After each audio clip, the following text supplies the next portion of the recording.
2022년 3월 9일 오늘 새벽 말씀은 누가복음 20장 1절에서 8절까지입니다. 하루는 예수께서 성전에서 백성을 가르치시며 복음을 전하실새 대제사장들과 서기관들이 장로들과 함께 가까이 와서 말하여 이르되 당신이 무슨 권위로 이런 일을 하는지 이 권위를 준 이가 누구인지 우리에게 말하라. 대답하여 이르시되 나도 한 말을 너희에게 물으리니 내게 말하라. 요한의 세례가 하늘로부터냐 사람으로부터냐? 그들이 서로 의논하여 이르되 만일 하늘로부터라 하면 어찌하여 그를 믿지 아니하였느냐 할 것이요 만일 사람으로부터라 하면 백성이 요한을 선지자로 인정하니 그들이 다 우리를 돌로 칠 것이라 하고 대답하되 어디로부터인지 알지 못하노라 하니 예수께서 이르시되 나도 무슨 권위로 이런 일을 하는지 너희에게 이르지 아니하리라 하시니라. 오늘 본문 누가복음 20장 1절에서 8절의 말씀으로 권위주의를 버려야 삽니다 라는 제목의 말씀을 전하겠습니다. 오늘 본문은 19장 28절부터 시작되었던 예루살렘 입성부터 23장 마지막 56절까지 고난주간에 일어났던 사건들 가운데 화요일에 일어났던 일을 기록하고 있습니다. 오늘 본문의 중심 의제는 권위에 관한 내용으로서 예수님께서 유대 종교 지도자들과 권위에 대해 논쟁을 벌인 장입니다. 오늘 본문의 이야기는 마태복음 21장과 마가복음 11장에도 흡사하게 기록되어 있습니다. 오늘 본문의 장소적 배경은 예루살렘 성전입니다. 예수님께서 성전에서 하나님 나라와 구원에 대한 천국 복음을 가르치고 계실 때 대제사장들과 서기관들 그리고 장로들이 예수님께 나와 본문 2절과 같이 매우 도전적인 말로 시비를 걸죠. 당신이 무슨 권위로 이런 일을 하는지 이 권위를 준 자가 누구인지 우리에게 말하라. 평행복문인 마태복음과 마가복음에서는 이 한 문장이 두 가지의 질문으로 되어 있습니다. 첫째는 내가 무슨 권위로 이런 일을 하느냐. 두 번째 질문은 누가 이 권위를 주었느냐. 그들이 말하는 이런 일이란 무엇을 의미하는 것일까요? 그것은 이전 본문에서 예수님께서 성전 안에서 장사를 하고 있는 자들을 내쫓으시고 돈 바꾸는 사람들과 비둘기 파는 사람들의 상을 둘러엎으시며 내 집은 만민이 기도하는 집이라 너희들이 강도의 소굴을 만들었도다 라고 외치셨던 그 일과 또한 각종 병자들을 고치셨던 것 그리고 성전에서 하나님의 나라와 천국 복음을 가르치고 있는 그 모습들을 이런 일로 표현한 것입니다. 하나님의 아들이신 예수님께서 행하시던 이런 일들을 매우 못마땅하게 여긴 예루살렘 종교 지도자들은 눈의 가시 같은 예수님을 뽑아내려고 수단과 방법을 가리지 않고 적극적인 말로 시비를 걸어온 것이죠. 그래서 먼저 어떤 권위로 이런 일을 하는지 질문합니다. 그들이 볼 때 신성 모독적인 일들을 행하는 예수님의 꼬투리를 잡기 위해 그 예수님을 위기와 고난에 빠뜨리기 위해 나름 날카로운 질문을 한 것이죠. 그러나 종교 지도자들의 악한 의도와 부패한 마음으로 질문한 것을 모두 알고 계신 주님께서 그들의 질문에 대한 직접적인 답 대신 그들의 입을 다물게 할 질문을 던지셨습니다. 그것이 본문 4절이지요. 요한의 세례가 하늘로부터냐 사람으로부터냐. 이 질문은 그들이 대답하기에 매우 난해한 질문이었습니다. 본문 5절과 6절에 기록된 것처럼 만일 요한의 세례가 하늘로부터라 하면 하나님께서 보내신 그를 믿지 않는 것이 되고 또한 요한의 세례가 사람으로부터라고 한다면 그를 하나님께서 보내신 선지자라고 생각하던 수많은 사람들에게 돌로 맞아 죽을 만한 죄인 중에 죄인들이 되기 때문에 그들은 답을 할 수가 없었습니다. 그래서 7절과 같이 어디로부터인지 알지 못하노라 라고 둘러댄 것입니다. 주님께서 이런 질문을 하신 것은 그들의 더러운 악함을 드러내어 그 악을 벗기시려 하신 것이지요. 또한 이 질문을 통해 예수님 자신이 하나님께서 보내신 하나님의 아들이며 이 세상을 구원할 메시아의 권위를 드러내려고 하신 것입니다. 세례 요한은 예수님에 대해 요한복음 1장에서 그는 하나님의 아들로서 나는 그의 신발끈을 풀기도 감당할 수 없다. 그는 성령으로 세례를 베푸시며 세상 죄를 지고 가는 하나님의 어린 양이라 선포했던 하나님의 선지자였습니다. 그래서 주님은 요한의 세례에 대한 질문을 종교 지도자들에게 던짐으로써 메시아에 대한 세례 요한의 참된 증거가 예수 자신임을 증명하려 하셨습니다. 오늘 본문에 등장하는 권위라는 단어는 예전 개역 한글 성경에서는 권세라고 사용했었습니다. 권위의 헬라어 원어는 엑수시아인데요. 이 단어는 무엇무엇으로부터를 의미하는 전치사 에크와 존재 혹은 본질을 의미하는 우시아라는 단어와 합성된 단어입니다. 즉 권위란 어떤 무언가가 되도록 만드는 본질, 존재를 말하는 것이죠. 다시 말해 권세, 권위라고 하는 것은 지금 하고 있는 말과 행동을 가치 있는 것으로 구별되게 만들어주는 본질적인 존재라고 생각하시면 됩니다. 예수님께서 이 땅에 오셔서 행하시는 모든 말과 행동은 하나님의 아들의 권세, 권위로 하신 것입니다. 그래서 그 말과 행동에 영적인 힘과 능력이 있는 것입니다. 마찬가지로 연약한 그리고 부족한 저와 같은 사람이 하나님의 성전에서 목회자로 세움을 받아 하나님의 말씀을 선포할 수 있는 것은 다른 세상 권세와 권위가 아닌 하나님의 권세와 그의 아들 예수 그리스도의 권위, 그리고 그를 믿는 자녀의 권세, 또한 살아있는 하나님의 말씀, 성경에 대한 권위 때문에 가능한 것입니다. 저에게 그 권위가 없었다면 저는 이 자리에서 하나님의 말씀을 전할 수 없습니다.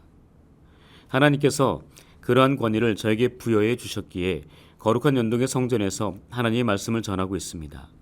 마찬가지로 이 단에서 선포되는 하나님의 말씀은 하나님께서 부여해 주신 권위를 가지고 말씀을 전하기에 들려진 그 말씀들을 하나님의 말씀으로 그 권위를 인정하며 들으셔야 합니다. 설교자가 인간의 눈으로 보기에는 전혀 볼품이 없어 보인다 할지라도 그 말씀에 대한 권위는 하나님께로부터 나오는 것이기에 인정하고 믿어야 합니다. 그렇다면 우리의 삶의 현장, 가정, 직장, 사업장과 공동체 안에서 예수 믿는 그리스도인으로서의 권위를 가지려면 어떻게 해야 할까요? 먼저 우리는 겸손한 자로 섬김의 모습을 가져야 합니다. 먼저 상대방에게 말과 행동의 본을 보여야 한다는 이야기입니다. 그 본은 다름 아닌 우리의 스승 되신 예수님의 닮은 모습이어야 합니다. 무엇이든지 남에게 대접을 받고자 하는 대로 너희도 남을 대접하라 라는 마태복음 7장 12절의 말씀처럼 우리가 먼저 다른 사람들을 대접함으로 그리스도인으로서의 권위를 인정받을 수 있습니다. 또한 인자가 온 것은 섬김을 받으려 함이 아니라 도리어 섬기려고 왔다고 마태복음 20장 28절의 말씀처럼 섬김을 통해 그리스도인으로서의 권위를 인정받아야 합니다. 그리고 자기 목숨을 많은 사람들의 대속물로 주기 위해 이 땅에 오셨다는 마태복음 20장 28절 후반부의 말씀을 기억하며 상대방을 위해 자기 자신을 희생하고 헌신할 때 비로소 그리스도인으로서 권위를 얻을 수 있습니다.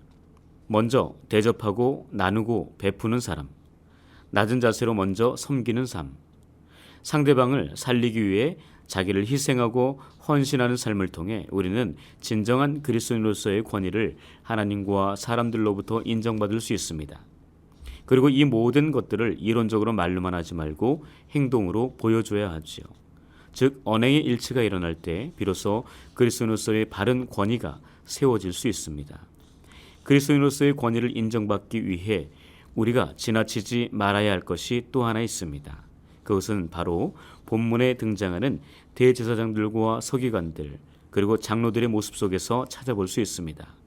그들은 예수님의 권위를 인정하지 않고 그 권위의 흠과 티를 찾아내어 예수님을 그 자리에서 끌어내리려 했습니다.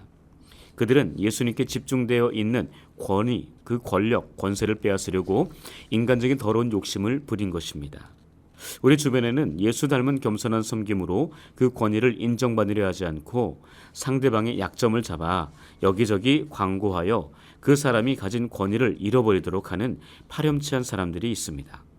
그 사람이 자기 윗사람이든 아랫사람이든 상관없이 자기의 권위와 권세를 얻기 위해서라면 가능한 모든 채널을 동원해 능동적으로 아주 자동적으로 비방과 험담을 하는 사람들입니다. 그 모습이 바로 저와 여러분들 안에 죽지 않고 아직 살아 있습니다. 본문에 등장하는 못된 종교 지도자들의 악한 속성이 우리 생각과 말과 행동 안에 아직 남아있다는 것입니다. 종교적인 집안 배경으로 유아 세례와 입교까지 했고 교회의 중적인 역할을 하고 머리가 좋고 학벌이 좋고 좋은 직장에 다니고 돈 잘 버는 사업장을 운영하여 승승장구한다 해도 주님께서 싫어하시는 그런 모습으로 신앙적 양심에 꺼리낌 없이 살아가고 있다면 다른 사람들을 실족하게 만들기 위해 주님께서 말씀하신 것처럼 차라리 연자맷돌을 메고 그 목에 달고 깊은 바다에 빠지는 것이 나을 것입니다. 그러므로 우리는 상대방의 권위를 인정해야 합니다. 아무리 약하고 부족한 사람일지라도 그 사람의 장점과 좋은 모습들을 이야기하며 상대방이 주님 안에, 믿음 안에, 말씀 안에 거할 수 있도록 그 권위를 인정해 주어야 합니다. 그때 비로소 주님께서 입이 닳도록 말씀하신 하나님의 나라가 우리 안에, 내가 속한 공동체 안에 임하게 될 것입니다. 사도 바울은 로마서 13장 1절에서 각 사람은 위에 있는 권세들에게 복종하라. 권세는 하나님으로부터 나지 않음이 없나니 모든 권세는 다 하나님께서 정하신 바라 라고 권위, 그 권세의 출처에 대해 명확하게 설명하고 있습니다. 권위는 자신이 세우려 한다고 해서 세워지는 것이 아닙니다. 그것은 권위주의자들이 하는 행동입니다. 권위는 상대방에 의해 세워질 때 비로소 그 가치가 인정됩니다. 특히 그리스도인의 권위는 하나님께로부터 온다는 사실을 잊지 말아야 합니다. 그래서 우리는 하나님께 위임받은 권위로 권위주의적인 모습으로 살면 공동체 안에서 오히려 해가 됩니다.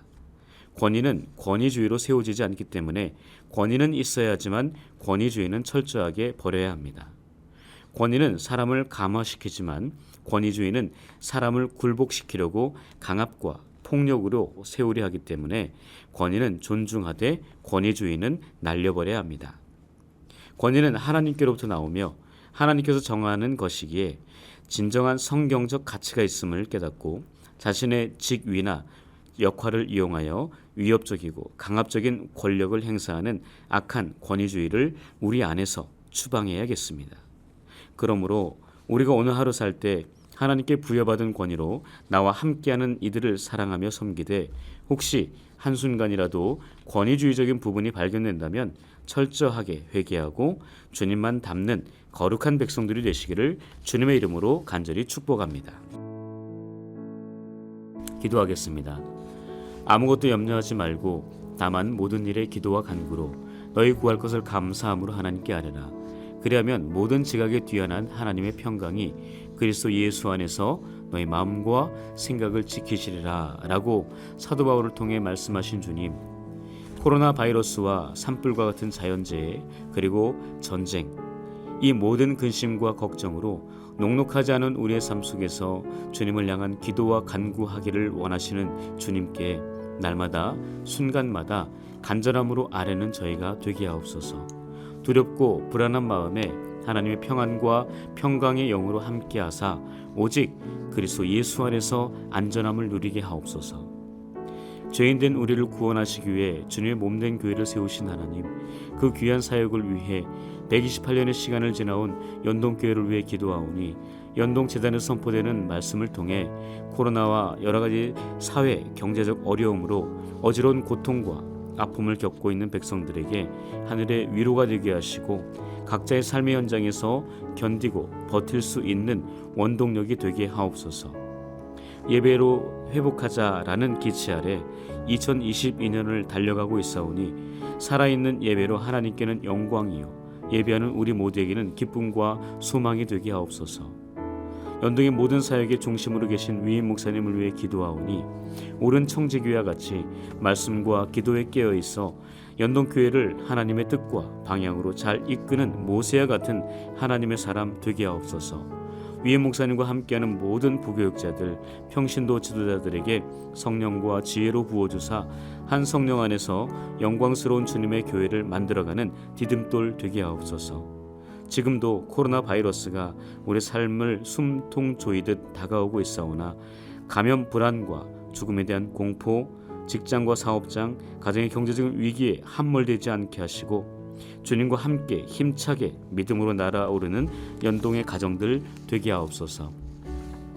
원치 않는 사고와 질병으로 병상에 누워 신음하고 있고 수술을 기다리고 있고 수술 후 회복을 기다리고 있는 성도 한 분 한 분을 찾아가셔서 그들의 아픔과 상처 위에 따스한 주님의 손길로 어루만져 주사 위로와 해방을 주시옵소서. 오늘은 이 나라를 향후 5년 동안 이끌어갈 나라의 지도자를 뽑는 날입니다. 소중하고 신성한 한 표를 지혜롭게 행사하게 하시고 하나님 마음에 합한 지도자가 선출되도록 투표 현장에 함께 하옵소서. 아직 우크라이나에 대한 러시아의 침공이 계속되고 있습니다. 그로 인해 우크라이나의 주요 시설들이 무너지고 그 땅 백성들이 신음하고 있습니다. 또한 주변 국가들의 불안이 커지고 있고 러시아에 대한 경제적인 제재와 압박의 수위가 높아가고 있습니다. 러시아 수장 푸틴의 마음을 돌이키셔서 속히 전쟁을 멈추고 대화와 타협으로 그 지역에 평화의 바람이 불어오게 하옵소서. 이 모든 간구 평화의 왕으로 이 땅에 오신 예수님의 이름으로 기도합니다. 아멘.